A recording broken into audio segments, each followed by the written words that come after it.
დღეს მინდა გესაუბროთ ხუჩა კვარაცხელიაზე, რომელიც 24 წელს ასაკში ითვლება საქართველოს ფეხბურთის ისტორიაში ერთ-ერთ ყველაზე გამორჩეულ მოთამაშედ.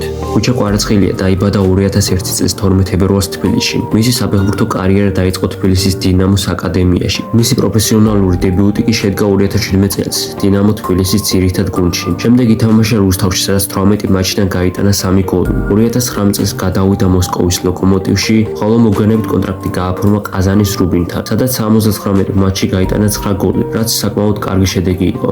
რუსეთ-უკრაინის ომის დაწყების შემდეგ კვარაცხელიამ დატოვა რუსეთი. 2022 წელს ჩამოვიდა თბილისში, შემდეგ შეუერთდა ბათუმის დინამოს, სადაც ითამაშა 11 მატჩში და გაიტანა სულ 8 გოლი. შემდეგ მატჩში დაუპირისპირდება ნაპოლი მონცას, სადაც ასევე ითამაშებს ხუჩა კვარაცხელია. ის გაიტანს 2 გოლს, რითაც გახდება პირველი მოთამაშე ნაპოლის ისტორიაში. რადგან სეზონის დაწყებიდან პირველ მატჩში გაიტანა 3 გოლი. 2022-2023 წლის სეზონში კვარაცხელიამ სულ გაიტანა 12 გოლი და გააკეთა 13 საგოლე გადაცემა, რითაც დაეხმარა ნაპოლის გუნდს 33 წლის შემდეგ სერია ეს ტიტული მოეპოვებინათ. მისი გამორჩეული თამაშის გამო კი მას მიენიჭეს სერია ეს სეზონის საუკეთესო მოთამაშის წოდება. 2025 წლის იანვარში კვარაცხელიამ გააფორმა კონტრაქტი ფრანგულ კლუბ პარი სენ-ჟერმანთან 70 მილიონ ევროდ, რაც გახდა პირველი შემთხვევა, როცა ქართველი ფეხბურთელი შეუერთდა ამ კლუბს. ხოლო აპრილში ანგერის წინააღმდეგ გამარჯვების შემდეგ პსჟ-მ მოიგო თავისი მე-13 ლიგა პირველის ტიტული, რითაც კვარაცხელია გახდა პირველი ქართველი, რომელმაც ეს ტიტული მოიპოვა. რაც შეეხება მის მოღვაწეობას საქართველოს ეროვნულ ნაკრებში. მისი პირველი დებიუტი შედგა 2019 წელს, მას შემდეგ მან გაიტანა 41 მატჩში 18 გოლი. 2024 წელს კი დაეხმარა საქართველოს ნაკრებს ევროპის ჩემპიონატზე პირველად გასვლაში. ხუჩა კვარაცხელია ცნობილია თავისი ტექნიკით, დრიბლინგით და სისწრაფით. ასევე ის არის ძალიან კრეატიული ფეხბურთელი.